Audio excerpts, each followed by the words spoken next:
When Bill Clinton was inaugurated, it was in one of his speeches, he recognized one single individual as being very important to him philosophically. And his name was Carroll Quigley.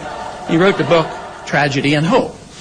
Now, the important part of Tragedy and Hope in Carroll Quigley is that he claims that he was on the inside and part of the group that, did the planning. But why did he write Tragedy and Hope? To expose these people behind the scenes? Because he believed they were far enough advanced, it didn't have to be secret. They could be out in the open. And this is the way it works. It's a tragedy if you don't accept this, and there's hope if you know who runs the show.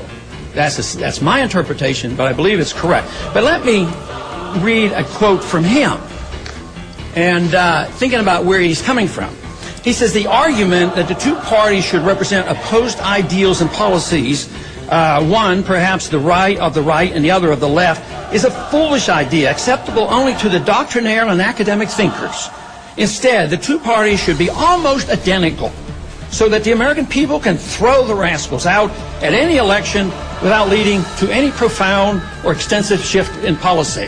For 2 years, Professor Carroll Quigley is allowed to examine the confidential papers and secret records of this network. Quigley reveals that these men aim to create a world system of financial control in private hands, able to dominate the political system of each country and the economy of the world as a whole. In short, they seek total and quiet control of the entire world, and the CFR is their most visible conduit for carrying out that agenda. CFR members include America's wealthiest tycoons, as well as the highly placed elite in government, academic institutions, tax-exempt foundations, and the establishment media. Ruling Class Journalists, written by Richard Harwood, describes the CFR membership as the ruling establishment in the United States. The Washington Post article boasted that news reporters who are CFR members do not merely analyze and interpret foreign policy for the United States, they help make it. The Council on Foreign Relations, I don't know if I'm an official member. I've spoken there before. Now, I won't stand here and pretend that we can or should undo the economic transformations that have taken place over the last decade. Globalization is here to stay.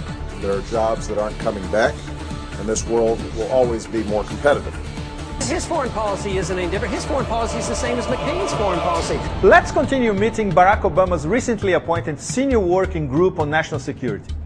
William Perry was Clinton's Secretary of Defense and restructured the U.S. defense industry. He worked as a consultant for Marty Marietta before Clinton.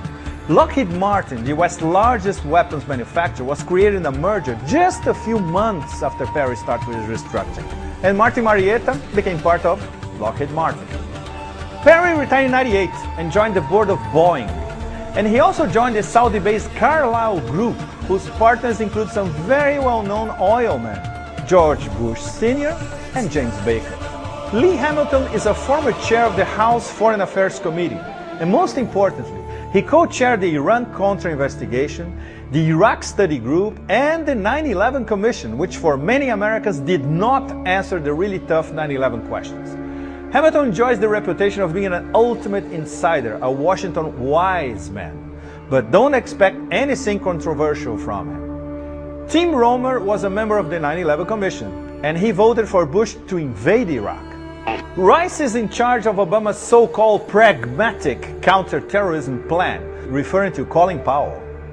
Well, I think he has proved that Iraq has these weapons and is hiding them, and I don't think many informed people doubted that. You said you thought troops should be withdrawn. No, I've never said I've never said that troops should be withdrawn. What kinds of troop presence do we need to have a counterterrorism strike force in Iraq that assures that Al-Qaeda does not regain a foothold there?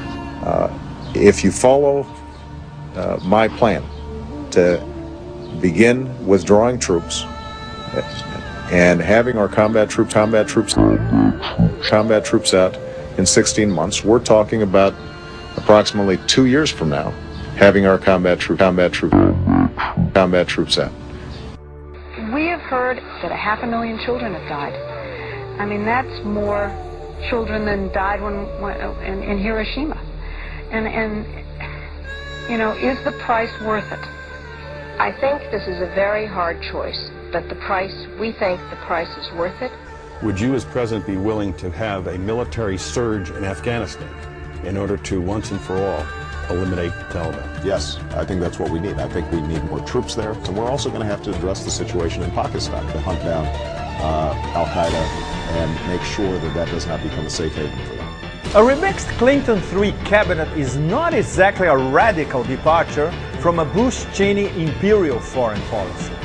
Americans will ask the question, is this really change we can believe in? I will do everything in my power to prevent Iran from obtaining a nuclear weapon. Everything in my power to prevent Iran from obtaining a nuclear weapon. Everything. That old Beach Boys song, Bomb Iran. Bomb, bomb, bomb, bomb. The danger from Iran is grave, it is real, and my goal will be to eliminate this threat. Its support for terrorism and threats towards Israel have increased. The enemies that we're going to have to fight is not just terrorists, it's not just Hezbollah, it's not just Hamas. Israel is our ally, and we will protect Israel. More importantly, though, we should be keeping our nuclear arsenal out of the hands of Iran, which is why I've called consistently for sanctions. The Zionist movement was something that I related to and connected to. Who the hell are we going to nuke? Senator. Tell me, Barack. Who are you want to nuke? I'm not planning to nuke anybody right now. Right now.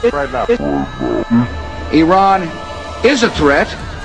Iran is an adversary. Their pursuit of nuclear weapons poses a grave threat to us. Iran is now enriching uranium, and it has reportedly stockpiled 150 kilos of low enriched uranium.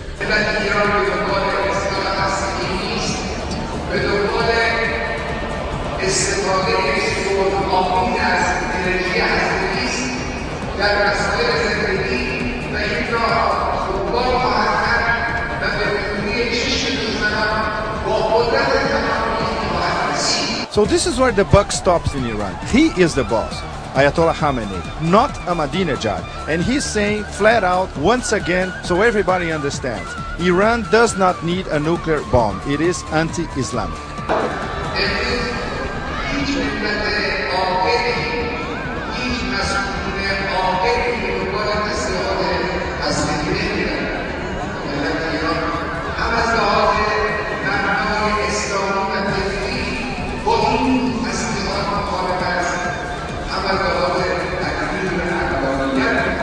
If Iran fails to change course when presented with this choice by the United States, it will be clear to the people of Iran and to the world that the Iranian regime is the author of its own isolation.